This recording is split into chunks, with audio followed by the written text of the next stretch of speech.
Hello students, welcome to my channel. Topic हमारा चल रहा है प्रायिकता, और जिसमें हमने अलग अलग जो भी महत्वपूर्ण बिंदु हैं उनके सबके क्वेश्चंस देख लिए हैं। तो आज का जो ये वीडियो है, इसमें जो भी शेष बच गए हैं क्वेश्चंस, इंपॉर्टेंट क्वेश्चंस, उनके बारे में हम आज इस वीडियो में बात करेंगे। इसमें सबसे पहले जो एक इम्पॉर्टेंट क्वेश्चन बनता है वो जन्मदिन वाला क्वेश्चन बनता है, जिसमें आपको दो जो व्यक्ति है उनका आपको जन्मदिन दे दिया जाता है और आपसे पूछा जाता है कि भाई अगर दोनों का जन्मदिन एक ही दिन हो या फिर अलग अलग दिन हो तो उसकी क्या प्रायिकता होगी। तो हम उसी क्वेश्चन के बारे में सबसे पहले बात कर रहे हैं। क्वेश्चन है, नीरज और धीरज मित्र हैं, उनके जन्म दिवस की प्रायिकताएं ज्ञात कीजिए जब जन्म दिवस भिन्न भिन्न हो और जब जन्म दिवस समान हो। तो इस तरह से इसमें दो क्वेश्चन पूछे गए हैं। तो देखते हैं। एक साल के अंदर टोटल हम 365 दिन मान के चलते हैं, मतलब कि एक एलिफ वर्ष मान के चल रहे हैं, हम लीप वर्ष की बात नहीं कर रहे हैं। तो जो टोटल 365 दिन है उनमें से अगर हम सबसे पहले नीरज की बात करें तो नीरज का जन्मदिन इन 365 दिनों में से कोई भी हो सकता है। इसी तरह से जो धीरज है उसका भी जन्मदिन है वो इन 365 दिनों में से भी कोई भी दिन हो सकता है। तो हम यहाँ पे इस चीज के लिए कंफर्म नहीं है कि उनका जो जन्मदिन है वो कौन सा वाला दिन होगा, ये हमें पता नहीं है। तो सबसे पहले आप क्या लिखेंगे, नीरज व धीरज का जन्मदिन 365 दिनों में से कोई भी एक दिन हो सकता है। ठीक है, अब आप इसकी जो आपको दो भागों के अंदर क्वेश्चन पूछा है, इसमें से आप पहला वाला जो है वो लेके चलते हैं कि मान लीजिए जब जन्म दिवस भिन्न भिन्न हो। इस बात का मतलब क्या है? इस बात का मतलब ये है कि मान लीजिए नीरज का जो जन्मदिन है, मान लीजिए 10 अगस्त को आता है। सपोज नीरज का जन्मदिन कब आता है? 10 अगस्त को आता है। ठीक है, अब धीरज जो है उसका जन्मदिन 10 अगस्त को तो हो नहीं सकता। क्यों? क्योंकि वो दोनों का जन्मदिन अलग अलग दिन हमें लेकर के चलना है, तो उसका जन्मदिन 10 अगस्त को नहीं हो सकता। तो बाकी दिन कितने शेष बच गए? दिन बच गए 365 में से आप उस एक दिन को हटा दीजिए तो दिन हमारे पास में शेष बचे हैं 364। तो धीरज का जन्मदिन इन 364 दिनों में से कोई भी एक दिन हो सकता है। तो इसका मतलब अनुकूल जो हमारी संभावनाएं हैं वो कितनी बन रही है? वो बन रही है 364, और जो कुल संभावनाएं हैं वो हमारी कितने बन रही है? वो बन रही है 365। तो कुल परिणाम हो गए 365, अनुकूल परिणाम हो गए 364, और इसी के हिसाब से हम इसकी प्रायिकता निकालेंगे। तो यहाँ पे जन्म दिवस भिन्न भिन्न हो तो आप चाहें तो इसको मान के भी लिख सकते हैं, कोई दिक्कत नहीं है। माना नीरज का जन्मदिन 10 अगस्त है।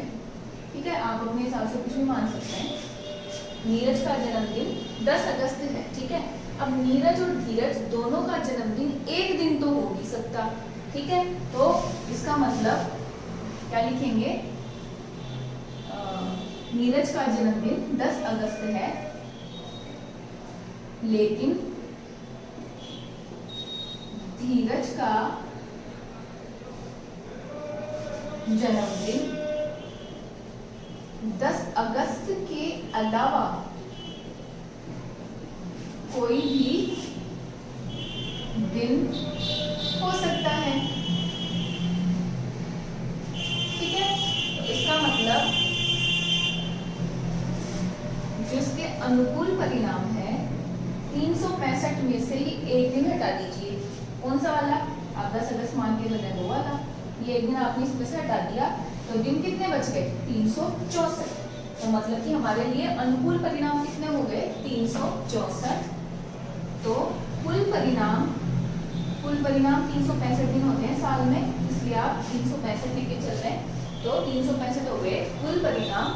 अब आगे इसने जो भी पूछा है तो जन्मदिन भिन्न भिन्न होने की प्रायिकता, आप सूत्र लगा दीजिए, अनुकूल परिणामों की संख्या बटा कुल परिणामों की संख्या, के लिए हो जाएगा 364 बटा 365। जो दूसरी प्रायिकता पूछी गई है उसके लिए आपको कंडीशन क्या दी गई है कि जब जन्म दिवस समान हो, ऐसी स्थिति में प्रायिकता क्या आएगी। तो आप लिखेंगे कि माना नीरज व धीरज दोनों का जन्मदिन 10 अगस्त को ही आता है, मान लीजिए 10 अगस्त को है, ठीक है, एक ही दिन है 10 अगस्त को। तो जो अनुकूल परिणाम है, अनुकूल परिणाम ये कितने हो जाएंगे 1, ठीक है। कुल परिणाम ये 365। तो आप लिखेंगे जन्म दिवस एक ही दिन होने की प्रायिकता बराबर अनुकूल परिणामों का योग बटा कुल परिणामों का योग। तो अनुकूल परिणाम है 1, कुल परिणाम है 365। तो प्रायिकता क्या आ गई आपके पास 1 बटा 365। एक इस तरह का जो क्वेश्चन है ये भी एग्जाम के अंदर बार बार पूछा जाता है। दो खिलाड़ी संगीता और रेशमा टेनिस का एक मैच खेलते हैं। यह ज्ञात है कि संगीता के द्वारा मैच जीतने की प्रायिकता 0.62 है, तो रेशमा की जीतने की क्या प्रायिकता होगी। तो इस तरह का क्वेश्चन जब भी पेपर में आता है जिसमें दो खिलाड़ी मिलकर एक मैच को खेलते हैं, उसमें से एक के जीतने की प्रायिकता आपको दे रखी होती है और दूसरे के जीतने की प्रायिकता आपको निकालनी होती है। तो इसमें सीधे सीधे आपको क्या करना है, जो भी आपको प्रायिकता दे रखी है उसको आपको एक में से घटा देना है। एक में से घटा करके जो इसने क्वेश्चन पूछा है वो प्रायिकता आपके पास आ जाएगी। तो एकदम इजी क्वेश्चन है। तो इसने दिया क्या है, संगीता द्वारा मैच जीतने की प्रायिकता दे रखी है कितनी 0.62, ठीक है। आप इसको चाहें तो आप इसको घटना के रूप से भी मान सकते हैं, लेकिन मैं जो वीडियो बना रही हूँ ये मैं कमजोर बच्चों के हिसाब से बना रही हूँ, इसलिए मैं इसको ज़्यादा कॉम्प्लिकेट नहीं करना चाहती। तो आपको जो दे रखा है आप उसको वैसे के वैसे लिख दीजिए। उसके बाद में पूछा क्या है, रेशमा के जीतने की प्रायिकता।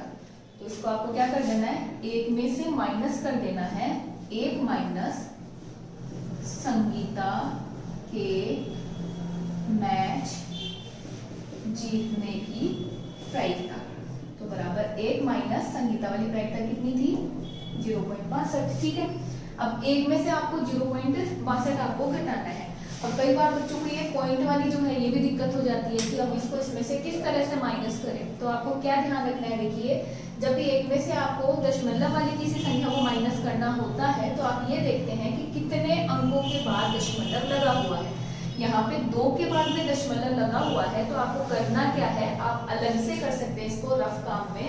2 के बाद में आपके दशमलव लगा हुआ है तो आप क्या करेंगे, 2 का मतलब है यहाँ पे 100 में से आप क्या करेंगे 62 को घटा के देख लेंगे।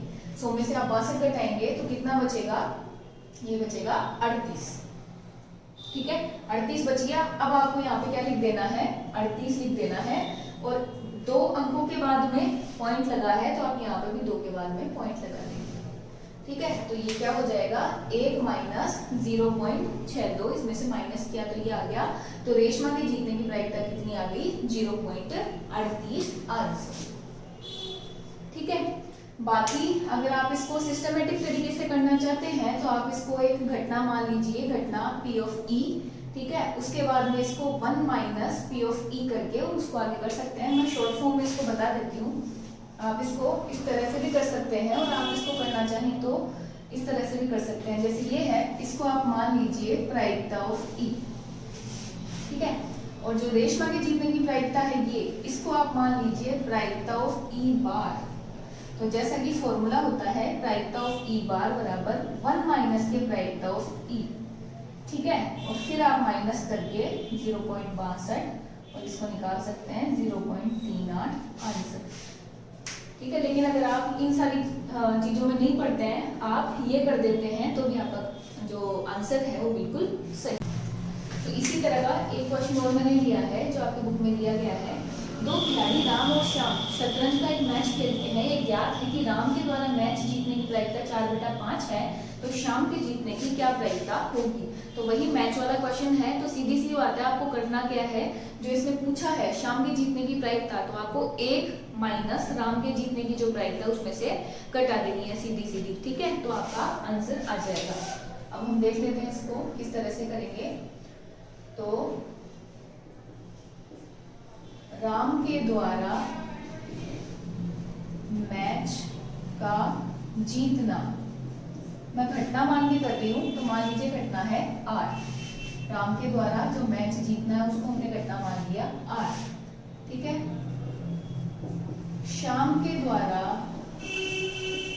मैच का जीतना, इससे मैंने मान लिया है घटना S। ठीक है। अब राम द्वारा मैच जीतने की प्रायिकता ये आपको दे रखी है ना, तो इसको आप PR, राम के द्वारा मैच जीतने की प्रायिकता ये आपको दे रखी है 4/5। और आपसे पूछा क्या है, श्याम के जीतने की प्रायिकता। श्याम के जीतने की प्रायिकता, तो ये प्रायिकता ऑफ S ये आपसे पूछी है। ठीक है, तो प्रायिकता ऑफ S बराबर 1 में से आप राम वाली प्रायिकता घटा दीजिए, तो 1 माइनस 4/5। अब कई बच्चों को इसमें भी प्रॉब्लम होती है, इसको किस तरह से हम घटाएंगे, तो आप सीधा सीधा क्या कीजिए, नीचे वाली संख्या में से ऊपर वाली संख्या को घटा दीजिए। ठीक है, तो 5 में से 4 गया, कितना आया 1, और नीचे जो है लघुत्तम वो लिख दीजिए, तो ये कितना आ गया, श्याम के जीतने की प्रायिकता कितनी आ गई, 1/5। अब जो वीक स्टूडेंट्स हैं जिनको ये सारी जो चीजें हैं ये समझ में नहीं आती हैं, तो आप सीधे सीधे इस क्वेश्चन को आप किस तरह से कर सकते हैं, राम के जीतने की प्रायिकता 4/5, तो इतना तो आप कर ही सकते हैं। श्याम के जीतने की प्रायिकता बराबर 1 में से आप ये जो राम वाली है, राम के जीतने की प्रायिकता ये घटा देंगे। राम के जीतने की प्रायिकता 1 में से घटा देंगे, 1 में से 4/5 गया, 5 में से 4 गया 1, और बटा में है 5 आंसर। ठीक है, तो आप अगर इतना लंबा चौड़ा देख करके आप कंफ्यूज होते हैं, आपको प्रॉब्लम है, ये सब आप नहीं कर सकते हैं, तो आप इतना तो कर ही सकते हैं। ठीक है, आप इतना भी करके आएंगे तो भी एग्जामिनर आपको नंबर दे देगा। अब नेक्स्ट जो क्वेश्चन है, ये क्वेश्चन भी एग्जाम के लिए बहुत ही इंपॉर्टेंट है, इसलिए मैंने लिया है। एक पिग्गी बैंक में 1 रुपए के 100 सिक्के, 2 रुपए के 25 सिक्के, 5 रुपए के 15 सिक्के और 10 रुपए के 10 सिक्के हैं। यदि पिग्गी बैंक को हिला करके उल्टा करने पर कोई एक सिक्का गिरने के परिणाम समप्रायिक है, तो इसकी क्या प्रायिकता है कि ये गिरा हुआ सिक्का 2 रुपए का होगा या फिर 5 रुपए का नहीं होगा। ये इस तरह का क्वेश्चन आपको दिया गया है, तो इसे हम किस तरह से हल करेंगे। तो सबसे पहले तो आपको ये टोटल सिक्के कितने ये निकालना पड़ेगा। तो 1 रुपए के सिक्के, 1 रुपए के सिक्के कितने हैं 100, 2 रुपए के सिक्के,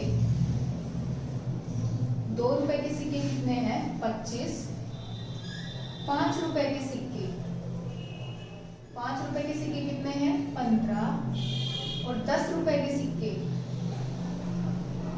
10 रुपए के सिक्के कितने हैं 10।